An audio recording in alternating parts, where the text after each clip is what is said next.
ब्रह्मांड बहुत बड़ा है और इसमें बहुत से रहस्य छुपे हुए हैं। इसी ब्रह्मांड में बहुत सारे गैलेक्सीज मिलकर एक ग्रुप बनाते हैं जिसे हम गैलेक्सी क्लस्टर कहते हैं।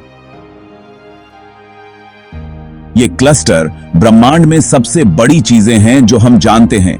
इनमें हजारों गैलेक्सीज होती हैं, गैस के बादल होते हैं और एक अजीब सी चीज होती है जिसे हम डार्क मैटर कहते हैं। और इन सब में से पर्सियस क्लस्टर बहुत ही इंटरेस्टिंग है और सभी वैज्ञानिक इसे जानना चाहते हैं। पर्सियस क्लस्टर गैलेक्सीज का एक बहुत बड़ा ग्रुप है जो हमसे 250 मिलियन प्रकाश वर्ष दूर है। पर्सियस तारामंडल में इसमें लगभग 1000 से भी ज्यादा गैलेक्सीज हैं और ये आसमान में सबसे ज्यादा चमकने वाली चीजों में से एक है क्योंकि इसमें से बहुत तेज एक्स रे निकलती हैं। वैज्ञानिक बहुत सालों से पर्सियस क्लस्टर को समझने की कोशिश कर रहे हैं। वो ये जानना चाहते हैं कि ये कैसे बना, इसमें क्या क्या है और कौन कौन सी प्रक्रियाएं इसके अंदर चल रही हैं। पर्सियस क्लस्टर देखने में सुंदर तो है ही, साथ ही साथ ये ब्रह्मांड के बारे में जानने के लिए बहुत महत्वपूर्ण भी है। इसके अंदर गैलेक्सीज, गैस और डार्क मैटर एक दूसरे को प्रभावित करते हैं, जिससे वैज्ञानिकों को यह समझने में मदद मिलती है कि गैलेक्सीज कैसे बनते हैं, कैसे बदलते हैं और उनके बीच में क्या होता है। इस वीडियो में हम पर्सियस क्लस्टर के बारे में जानेंगे। इसकी विशेषताएं क्या हैं, ये इतना महत्वपूर्ण क्यों है और ब्रह्मांड को समझने के लिए ये हमारे लिए क्या मायने रखता है। जब से पर्सियस क्लस्टर मिला है तब से हम ब्रह्मांड को एक नए नजरिए से देखते हैं। इससे पहले हम सोचते थे कि गैलेक्सीज बस यूं ही फैली हुई हैं, लेकिन अब हम जानते हैं कि वो एक दूसरे से जुड़ी हुई हैं और एक जाल जैसा ढांचा बनाती हैं। पर्सियस क्लस्टर को ढूंढना, ये कहां है और ब्रह्मांड में इसका क्या पता है। पर्सियस क्लस्टर आसमान में पर्सियस तारामंडल में है। इस तारामंडल का नाम ग्रीक कहानी के एक हीरो पर्सियस के नाम पर रखा गया था, जो मेडुसा का सर काटने के लिए प्रसिद्ध था। पर्सियस क्लस्टर आसमान में एक चमकदार चीज है और इसे दूरबीन से देखा जा सकता है। हालांकि इसकी गैलेक्सीज को देखने के लिए हमें और भी बड़ी दूरबीन चाहिए। पर्सियस क्लस्टर हमसे 250 मिलियन प्रकाश वर्ष दूर है, जो हमारे अपने लोकल ग्रुप के पास के गैलेक्सी क्लस्टर में से एक है। हमारे लोकल ग्रुप में हमारी अपनी गैलेक्सी मिल्की वे भी है। क्योंकि पर्सियस क्लस्टर हमारे इतना पास है, इसलिए वैज्ञानिक इसे अच्छे से देख पाते हैं और इसके बारे में और ज्यादा जान पाते हैं। पर्सियस क्लस्टर एक और भी बड़े ग्रुप का हिस्सा है जिसे हम पर्सियस मीन सुपर क्लस्टर कहते हैं। इस सुपर क्लस्टर में बहुत सारे गैलेक्सी क्लस्टर हैं जो एक दूसरे से गुरुत्वाकर्षण के कारण बंधे हुए हैं।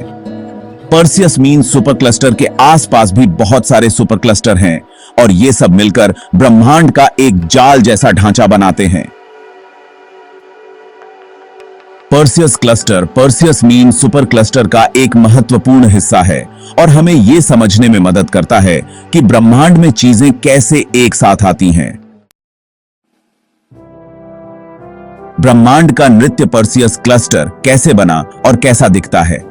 पर्सियस क्लस्टर बाकी सभी गैलेक्सी क्लस्टर की तरह गुरुत्वाकर्षण की वजह से बना है।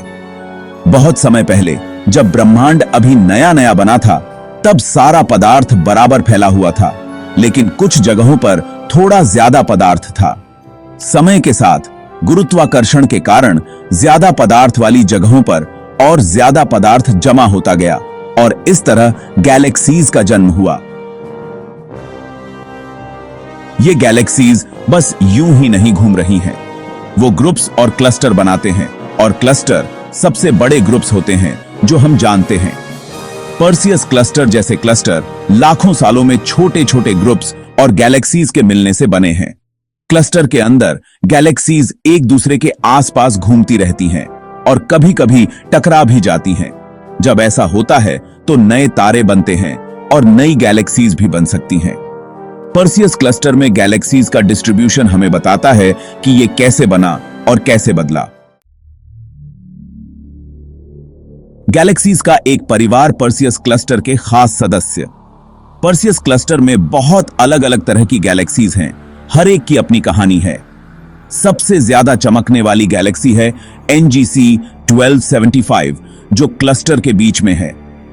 NGC 1275 क्लस्टर की सबसे बड़ी गैलेक्सी है और माना जाता है कि यह बहुत सारी गैलेक्सीज के मिलने से बनी है। NGC 1275 बहुत ज्यादा एक्टिव है, यानी यह बहुत सारी एनर्जी बाहर निकालती है। ऐसा इसलिए होता है क्योंकि इसके बीच में एक बहुत बड़ा ब्लैक होल है जो हमारे सूरज से अरबों गुना भारी है। NGC 1275 के अलावा पर्सियस क्लस्टर में बहुत सारी स्पाइरल गैलेक्सीज भी हैं, जैसे हमारी अपनी मिल्की वे। ये स्पाइरल गैलेक्सीज क्लस्टर के बाहर की तरफ होती हैं और माना जाता है कि ये अभी तक क्लस्टर के बीच वाले हिस्से में नहीं पहुंची हैं। क्लस्टर में अलग अलग तरह की गैलेक्सीज देखकर वैज्ञानिक ये समझने की कोशिश करते हैं कि गैलेक्सीज कैसे बनते हैं और कैसे बदलते हैं। गैलेक्सीज के बीच छुपे हुए राज आंतरिक गैलेक्टिक माध्यम क्या है? पर्सियस क्लस्टर की गैलेक्सीज बस यूं ही खाली जगह में नहीं तैर रही हैं। उनके बीच में एक बहुत ही गर्म गैस है जिसे हम इंट्राक्लस्टर माध्यम ICM कहते हैं। ICM का तापमान लाखों डिग्री सेल्सियस होता है और ये एक्स-रे में चमकता है। ICM गैलेक्सीज के बनने और बदलने में महत्वपूर्ण भूमिका निभाता है। जब गैलेक्सीज ICM से होकर गुजरती हैं, तो उनका कुछ गैस और धूल ICM में ही रह जाता है, जिससे नए तारों का बनना मुश्किल हो जाता है। ICM में सुपरनोवा जैसे विस्फोट भी होते रहते हैं, जिससे बहुत सारी एनर्जी और पदार्थ निकलते हैं। इन विस्फोटों से ICM का तापमान और बनावट बदल सकती है। पर्सियस क्लस्टर के ICM को परखकर वैज्ञानिक ये समझने की कोशिश करते हैं कि क्लस्टर में क्या क्या होता है।